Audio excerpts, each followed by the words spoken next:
Hi, I'm Chelsea. And I'm Sophie, and we are here to help guide you to the why behind your wellness why. Come join us on our journey.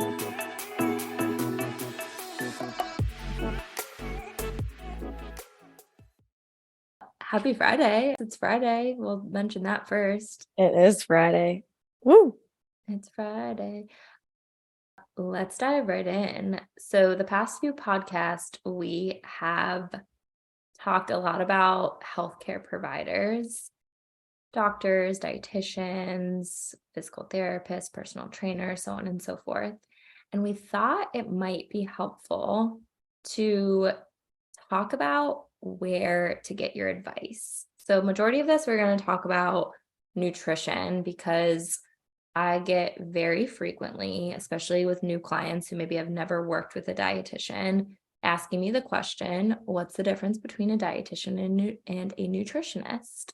And is there a difference? And how do I know what to look for in a dietitian? And so we're going to talk mostly about that, but then we're also going to talk a little bit about just like healthcare providers altogether.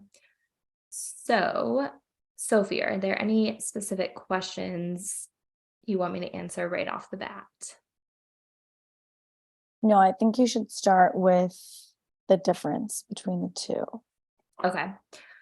So the main difference between a registered dietitian and a nutritionist is that there's really no standards for the definition of a nutritionist, meaning anybody can take a course or not a course and just like put that on their Instagram profile.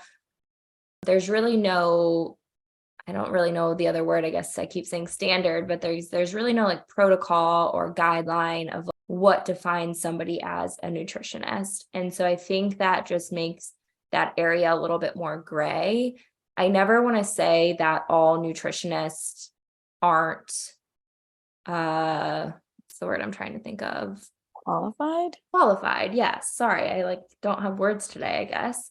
Aren't qualified. I don't want to say that because, for example, like I went to undergrad for nutrition and then I went on to become a dietitian. So I'll talk about that in a second. But there's also some nutritionists who did not go on to become a dietitian, but they've kept up with other certifications or schooling. And so like they are very educated. And then on the other hand, there's also other people out there who have no nutrition background, no schooling, no courses, nothing. And just because it's their hobby or their passion, they also call themselves a nutritionist. And so I think the term nutritionist is just a little bit more gray because there's no parameters around it.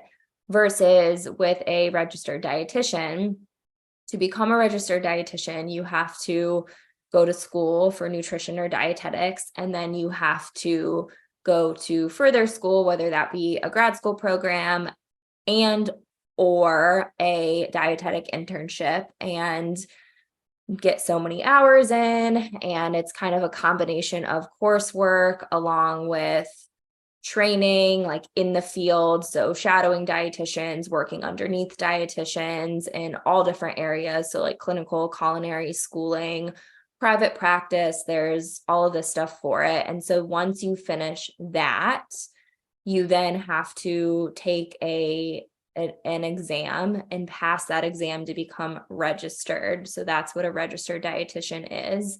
And then and depending on how you practice as a dietitian, you mostly also have licensures depending on the state that you're in, and what you do as a dietitian. And so a lot of dietitians are both registered and licensed, depending on what they do and where they live and what their state's rules and regulations are.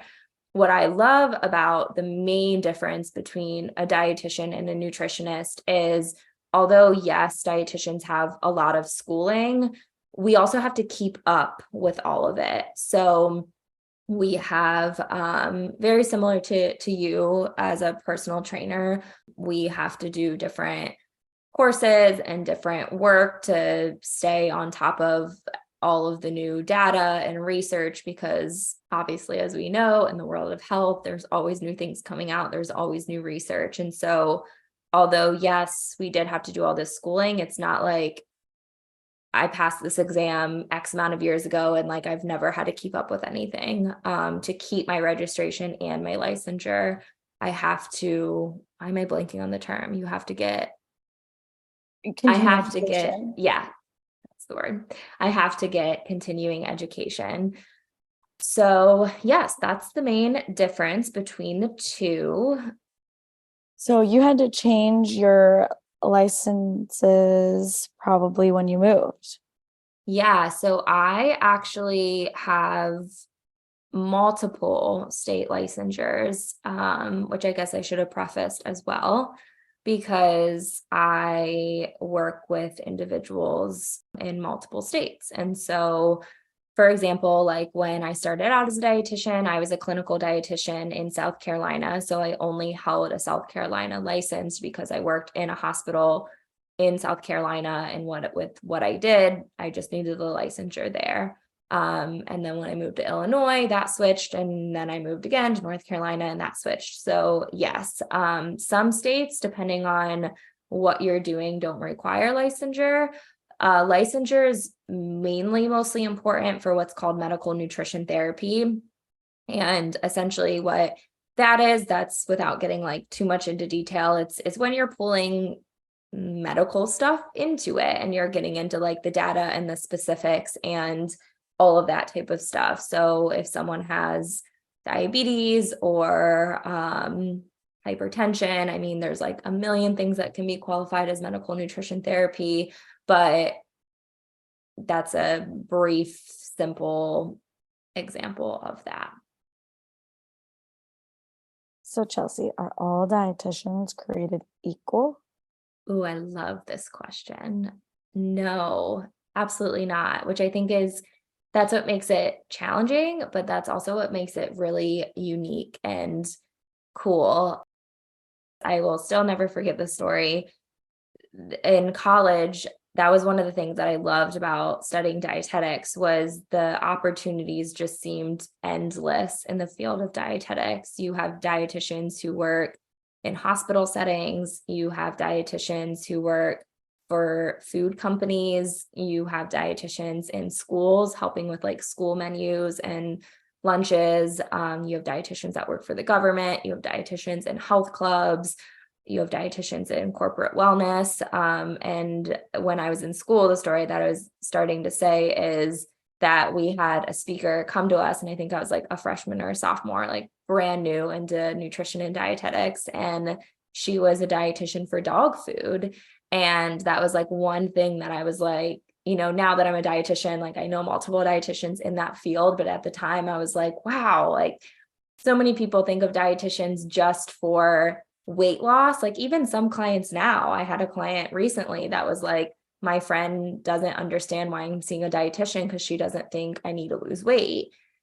But people see dietitians for so many other reasons other than for just weight loss. And so I think that's what's really cool is there's so many dietitians in different fields, but specifically in private practice, there's dietitians with a million different niches as well. So there's dietitians who might work more in like pediatric nutrition and help families with their children with like new eaters or breastfeeding or bottle feeding or things along those lines, versus there's dietitians who might have a very specific niche in adult and just work with like bariatric surgery or just diabetics or just eating disorders. And so I think that's one important thing that I would tell individuals if they're seeking a dietitian, to try to find a dietitian that is within whatever niche they're looking for. So I've even had individuals come to me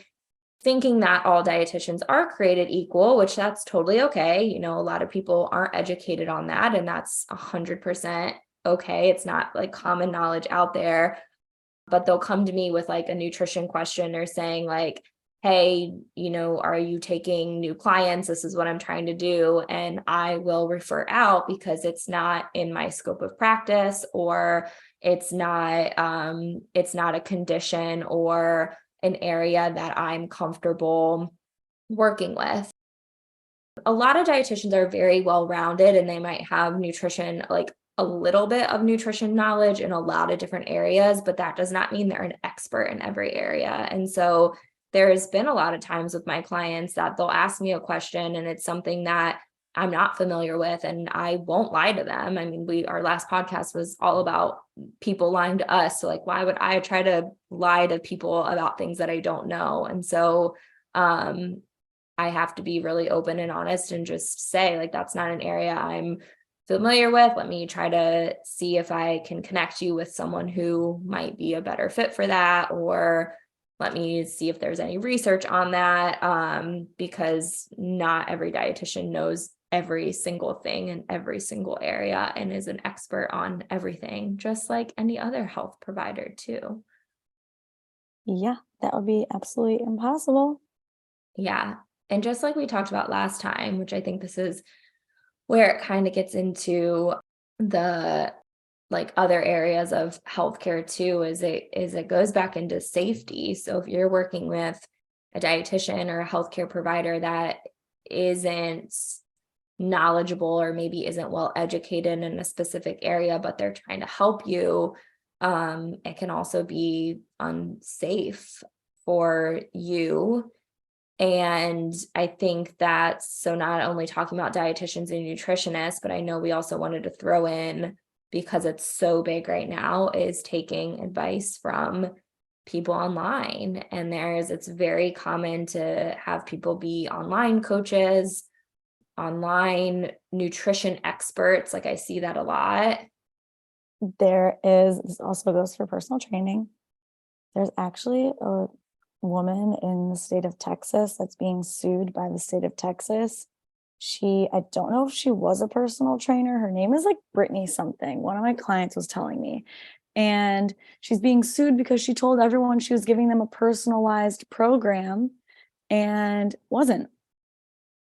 Yeah. How are you going to know? You don't know. Yeah. And it's scary. I mean, there's even if you're not working with a person one-on-one, something else I see on social media all the time is people saying things about like brands of food or like reviewing a certain brand and talking about the ingredients and why this is bad or why this is good and why you should eat this or why you shouldn't eat this. And again, I don't want to say everybody, because there's also really great professionals out there that have the education and are right on that. But then there's a lot of people out there that have a really, really big following, no healthcare education at all. And the information is just straight up incorrect. And it is so scary to me, because that is why so many people struggle with their health, because there's things that are out there. And I get all the time from clients, like, I saw this and this person talked about this on social media, and is that accurate? And it's scary that like anybody can put that information out there and it's very believable. So just be careful with who, not only, I know in the beginning I was more talking about like working with someone, but so it's not really even about working with a trainer or working with a dietitian, but even like, how many videos out there, Sophie, do you see of someone like doing a workout, and you probably look at that video and be like, their form is so poor, or like that's unsafe to do if you're not at a certain level, or like whatever it might be. I don't know if you see that a lot, but I feel like I do with nutrition. Oh yeah, all the time. And there's such a TikTok trend of like people showing a before and after, and that they lost like 80 pounds in a year, and like, this is what I did. And it's like, well, just because you did that doesn't mean it's going to work for me. And like, just because you did lose 80 pounds, which is amazing, like good for you, doesn't mean it was safe. Doesn't mean that you know how to tell someone else to do that. Like, there's just so many factors. I love that you brought that up because that's a whole nother category. Like I was more thinking of like influencers and people working with like affiliates that they're like promoting a brand because they're getting paid for it. But I think you're right. There's a whole nother category of like, this is my personal experience. This is what I did. And then they sell it.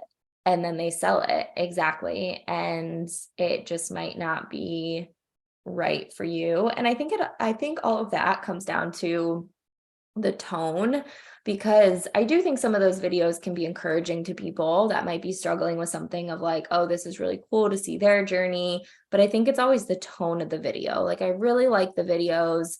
Well, I shouldn't say really like, that's stretching it, but I don't mind the videos of individuals saying like, this is my journey, and just being honest of like, I'm not giving advice. I am just showing like what, I do. And I kind of do that with food. Like I'm very sensitive. A long time ago, I posted something about like, I have very mixed emotions with the whole concept of like what I eat in a day, because for some people that's really motivating. And for some people it's like really discouraging. And so sometimes like I even struggle with posting food, which like I have a food and nutrition account. So that's what it's supposed to be about. But there's times that I hesitate posting something, or like I'll take a picture of it and not post it because I feel like people are going to feel like they either have to do that, or I'm telling them they're, because I'm doing it, they should be doing it. So there's so many different times that I like put the disclaimer. I probably am annoyingly repetitive with it of like,